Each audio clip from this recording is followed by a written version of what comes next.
Good evening on the SickBiker channel. Hello. Can you see me? Can you hear me? Am I on SickBiker channel now? Hopefully I am. Alright, so I can see some likes, but I don't see people here. Can you just write me if there is audio? Can you hear me? If you can hear me, just let me know. Hello. Okay, Wojtek. So this is SickBiker, right? All right. Good evening. Hi US. Hi everyone. Listen, no sound problem. Great. Cool. Then we can start. I'm sorry I'm late. What do you know what I did? I was streaming this live on the e-SickBiker instead of SickBiker, so I'm late, 12 minutes late. So I'm sorry for that. So I'm gonna say hello to most of you and ask your questions, different questions, the channel questions, the buyers questions, whatever, at the end, because I think many people will jump into this live stream, maybe even after, just to see what's the situation. So I'm gonna explain to you the situation on the channel and what's the plan for the situation, emergency plan. Okay. So let's just start, and then I'm gonna say hi to all of you, and most of you at least, like personally, and your questions. So I'm still having. Okay, I'm back. Cool. I still have the access to my SickBiker channel because we are on the SickBiker channel. You are watching me. There are still videos, so it's still there. But this short history. Last Friday, I got the email that one of my 4 channels has been terminated because of violating YouTube's policy without even saying what was the reason. I wrote to them right after getting that email that this must be wrong. There is absolutely nothing that could be against YouTube's policy. And so I got the answer within like 12 hours. It was Saturday morning. With the email, this is the link to reinstating access to your channel, which was shut down. I go to the link, and the link goes to like YouTube's help, so not really helpful. Then I write to them once again, can you send me the right link so that I can reinstate the access to the channel. And then in reply, they say, after closely investigating your case, we are terminating your channel. And it says like, I'm banned for life for creating any YouTube channels. And I'm gonna lose the access to the channels I already own. And just to clarify, I had 4 channels. The main channels are SickBiker. This is my whole cycling life, the international one. And then the Polish one, called SickBiker. SickBiker has 55,000 subscribers. SickBiker has 75,000 subscribers. SickBiker is 2.5 years old. SickBiker 2 years old. And then, because of you asking so many questions, like buyers' questions, I did create 2 additional channels, also international and Polish. So e-SickBiker and then e-SickBiker. So the Polish one has been terminated. I replied to that email and I said that it must be all wrong because I already got the positive answer, now it's negative, and then there came another negative answer that yes, it will be terminated. So I'm still in touch with YouTube. It's actually not YouTube, but some automat responder, like autoresponder, and this whole artificial intelligence is seeing some bad things on my channels, like violence, harassment, or whatever. Strange, really weird what's happening with the AI of YouTube. This is scary because how many info Google already has about us. So this is scary. I cannot just leave it like that. So we are now, from Friday, we are now going to the Vimeo. But I'm still being here on the SickBiker. I'm going to explain that to you. But we are going to Vimeo. Most of the videos we have on our archive, we are uploading there.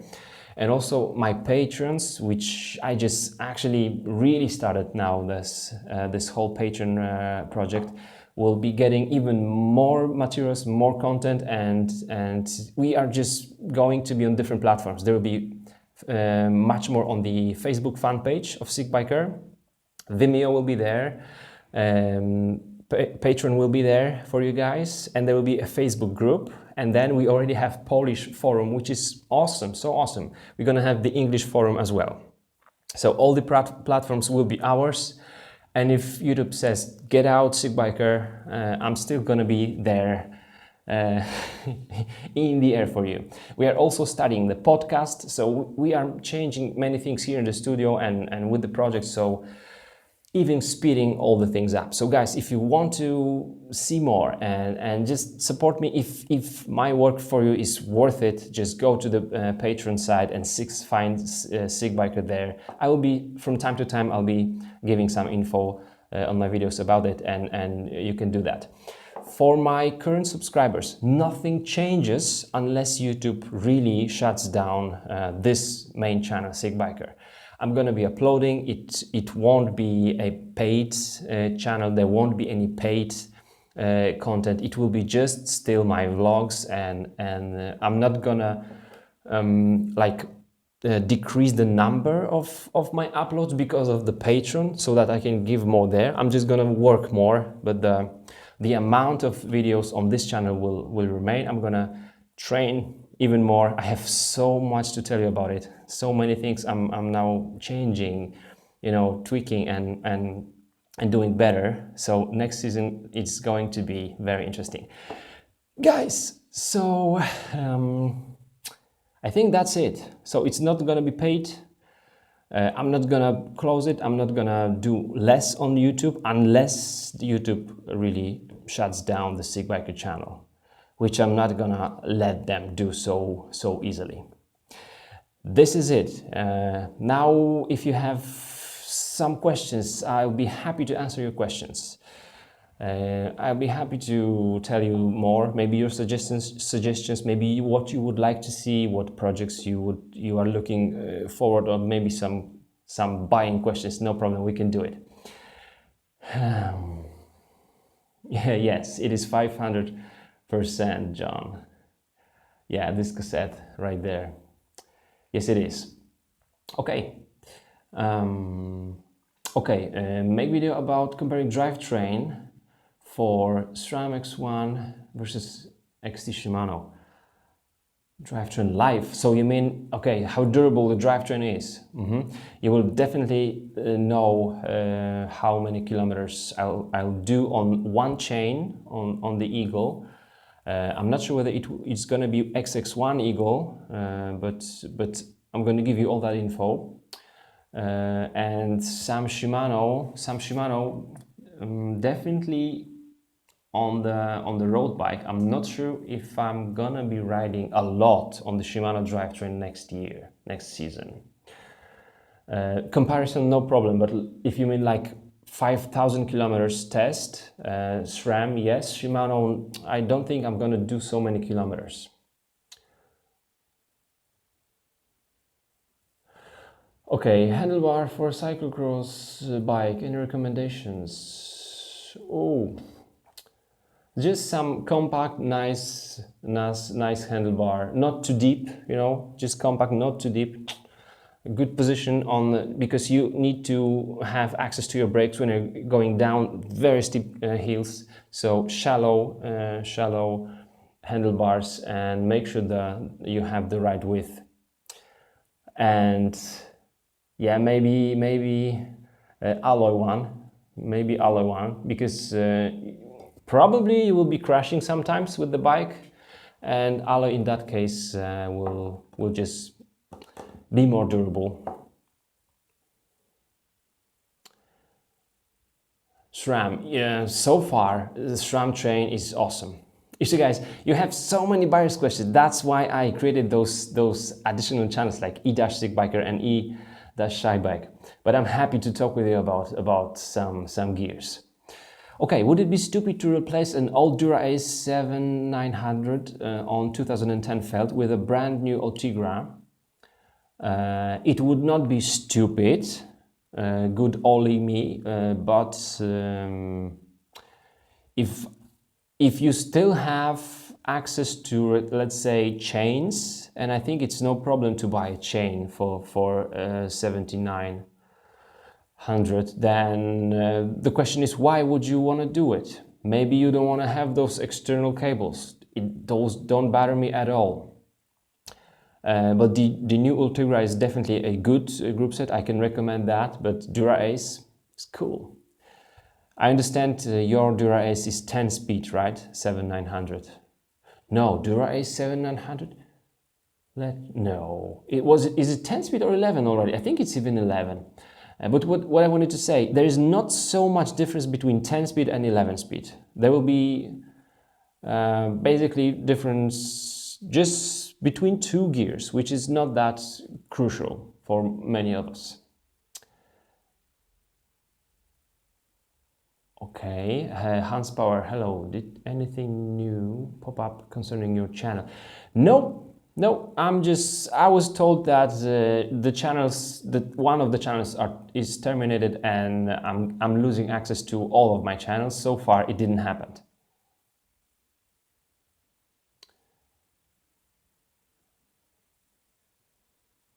Yes, you know, this is even funny, because the bot, the AI of YouTube now, is shutting down the ads on like every 8th video I have, because they would see, like, for example, I did the FSI test, and then in the thumbnail it says XC weapon. So the AI saw the weapon and it turned off the ads, because this is probably something about terrorism and so. And there is so many funny stories, like, you know, there's a really bad word in Polish, on my Polish channel. There's a bad word for calling homosexuals, and that word is the same exact word we called pedals on the bike. Okay, I hope you got it. And when I did, like, for example, the Shimano M520 pedals overhaul, the AI saw it as inappropriate. So this is how it worked. It is so stupid. Okay, let's go further. Let's go further, guys. Can you upgrade from 9-speed road to 10-speed without changing crankset?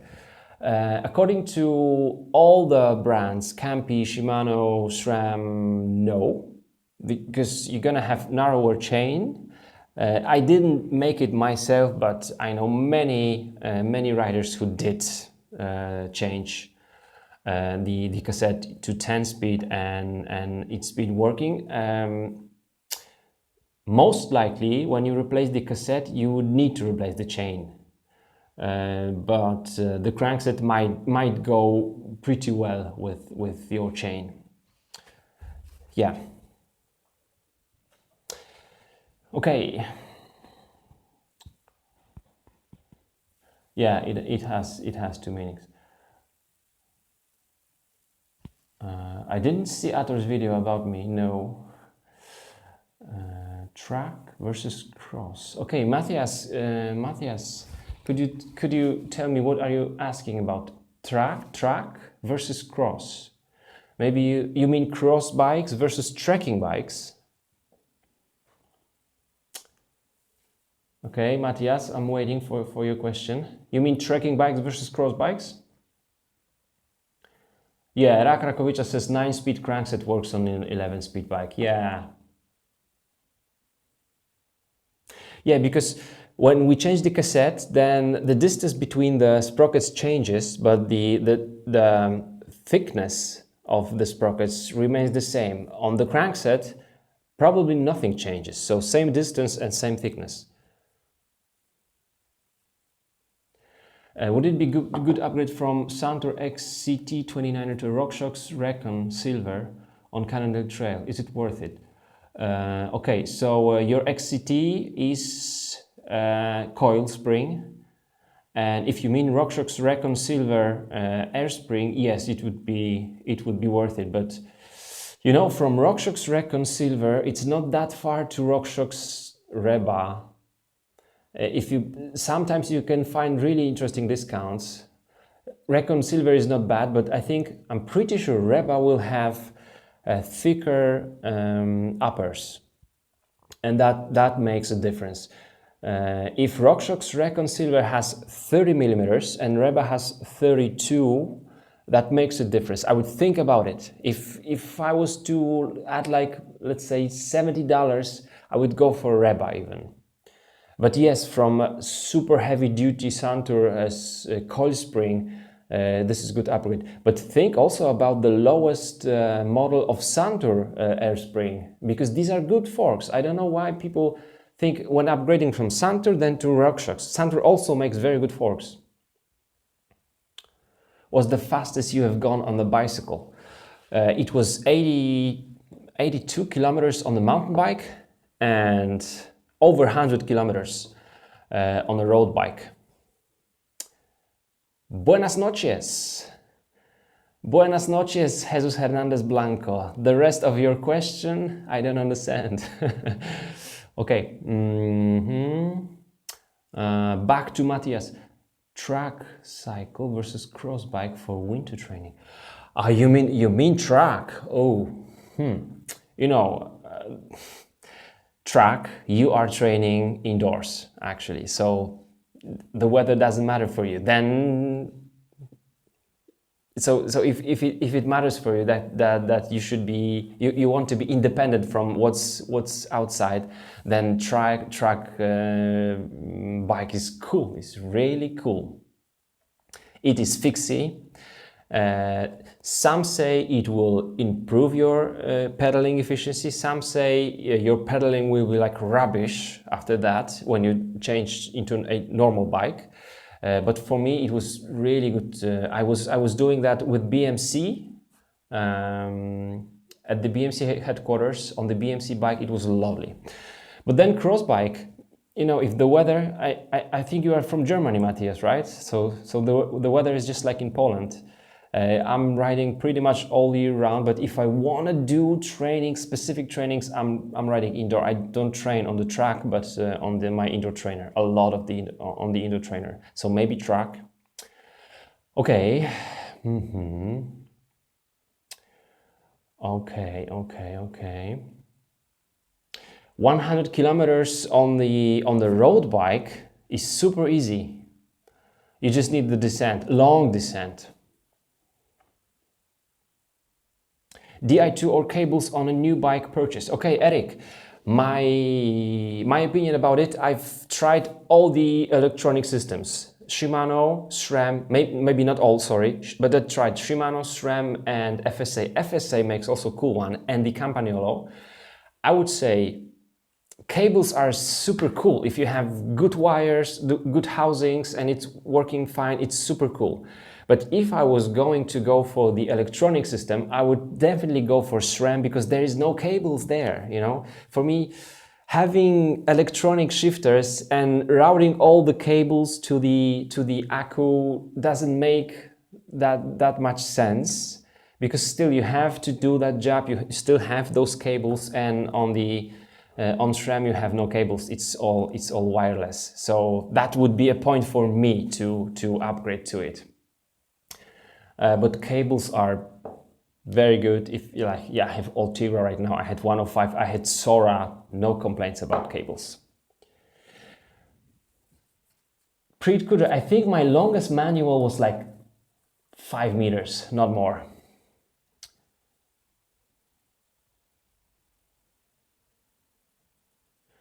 Okay. SickBiker, what do you think? What's your thought about my idea of making off-center eccentric for 1 to 5% chain rings for injured people such as me? I don't fully understand your question, sorry. For 1 to 5% chain rings, it's probably some nice idea.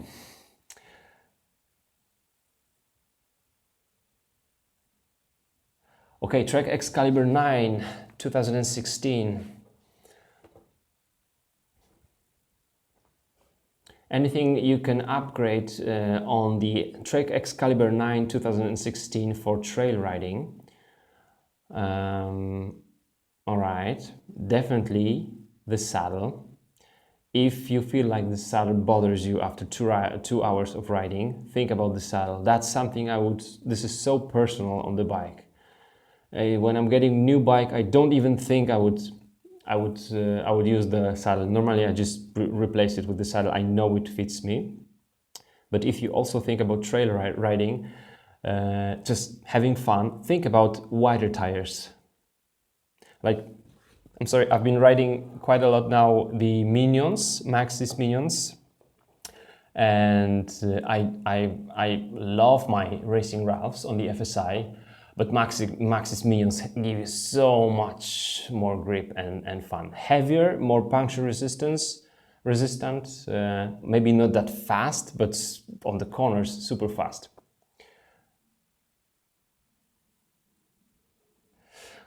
Okay, you want to make chainring harder for stronger leg and weaker for...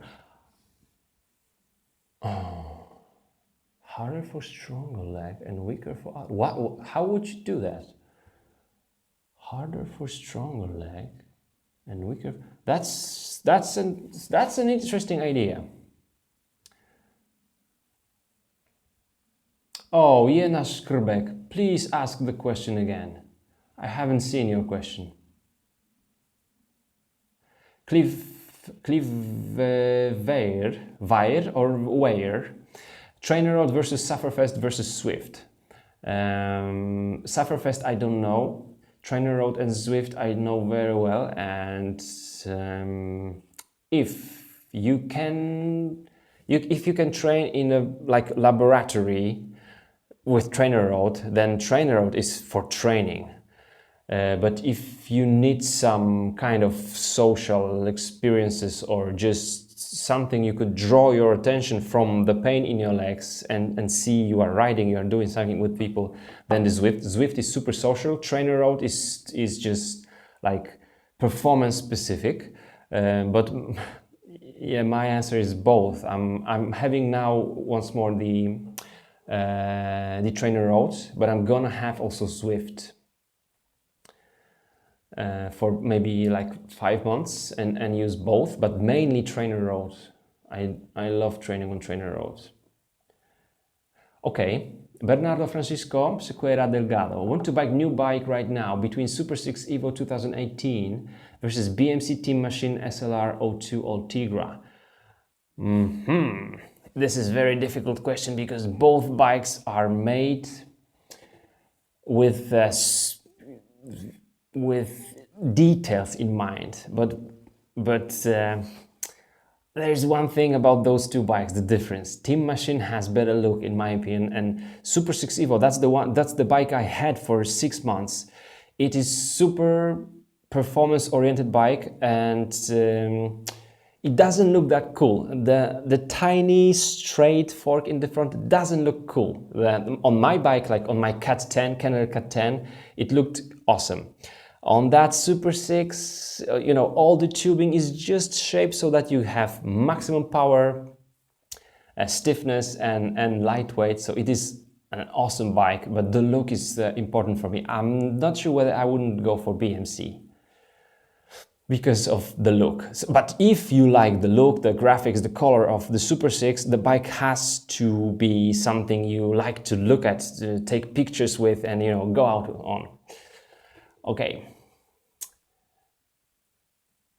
Yes, I do miss Cat 10. Yes, I do miss my old Cat 10. It was a lovely bike. Okay. What do you think about Eagle GX cassette for 140 compared to cassette XX1 with less than second hand? Do you value more quality or weight or larger range? I think quality will be same on both. XX1 is like one piece with one additional sprocket, but GX is more than enough. GX is cool. Just check out my live about GX and my comparison GX versus XX1. Both are really good, so I maybe would not but XX1 with less than 1,000. Okay, let's say 800 kilometers on XX1 should look good. It should still look good. So if XX1 is 800 kilometers and is that much cheaper, I would go for XX1. Okay, good night, Wojtek, and thanks for your help so much, Wojtek. Thank you. From the age you were fascinated by bikes, and what were the other sports you did? Okay, nice questions. It was karate Kyokushin. That was something I've been doing. And I loved it. And besides that, no football. Yes, I did play football with my friends sometimes, but it was never something I would go and play for a whole Saturday. I would go and ride for a whole Saturday. So and swimming. So karate, swimming, bike. Adrian, interesting question. Do you think your titles are clickbait? No, somebody told me that my video about the trick to save time in the turns was a clickbait, but it's not a clickbait. There is a trick and you save the time. So I don't do the clickbait. I know what to do to get 1 million views. But it's not for the cycling channel. And I'm doing cycling channel, so because that's my life. Okay, so guys,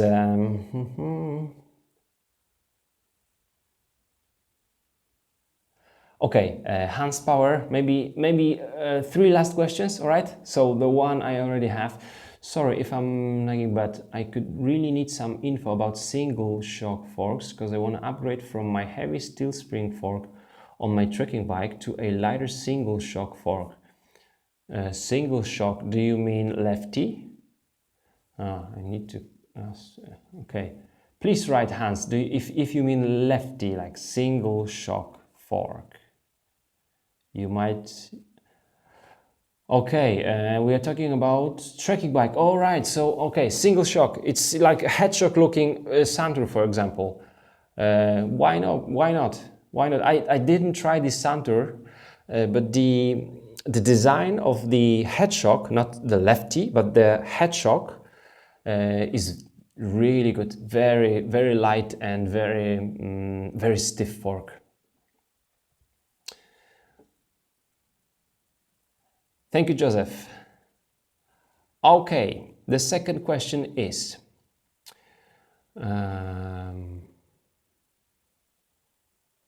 what type of indoor training are you doing indoors? Long, slow rides or intervals?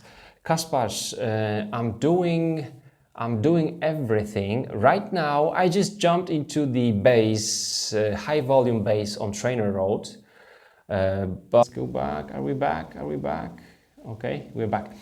The indoor trainer is the best tool for the intervals, period.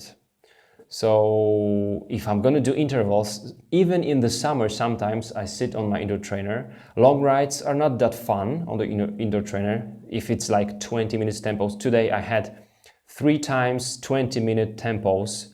So not so much fun, but then I'm just watching my races or Nino Schurter's races from this year, perfect season. So it's fun, but intervals for sure, turbo trainer. Long rides, if it's good weather, like weekend, Saturday, Sunday, I was outside. Okay. No, my account is not sorted. You will watch that in the beginning of this video after publishing. Okay, last question from Charles. Nice to see you live. You too. By the way, I have a little dilemma having an Alu FS MTB. I drive with...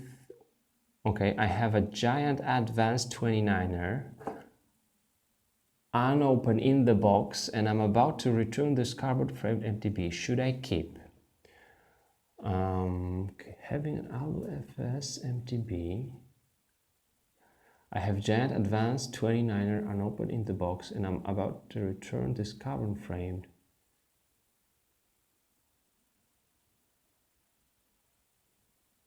Alu FS. Okay, I didn't fully understand the question. So how many bikes you've got? So you have Giant Advanced 29er unopened in the box. Cool bike. I'm about to return this carbon frame MTB. Should I keep? You mean if you should keep the Giant, you keep it. For sure you keep it. But open the box. Open the box, Charles. Yeah. Giant Advanced is a cool bike. There was a time in my life when I thought like Giant, Scott and Trek, these were just like huge brands and just not really the best bike, just the mainstream. But now I really see that these brands actually put a lot of work into frames, into everything, into details. And they not always make good models, but all in all, these brands are still good. They're huge and good brands. Okay, open the box, Charles. Thank you, Andrews. I think that the channel will not be closed. All the emails are just stupid emails from some automat. But it's true that one of my channels is down now. Okay, one more question, Charles. Only this was recording 63. I have not a carbon MTB nor 29, only this full suspension Coratex 650. Okay, now we've got Coratex 650B. Hello. Okay, ride the Giant. Okay, guys. Thank you so much. Thank you so much. So that's it. Tomorrow we are just coming back to normal life. I'm redesigning the studio and starting the podcast. I think within 2 weeks there will be a SickBiker podcast, and many of you will be my guest. Remember about your bikes on my channel. I'm waiting for you guys. On my website sickbiker.com there's article about how to make a video about your bike. You have so many bikes I will never probably ride in my life, so make those and I'm gonna upload this on the channel. And tomorrow we are gonna be talking about the airless tires. It's gonna be interesting. Thank you so much for being with me. You've been watching SickBiker. Good night.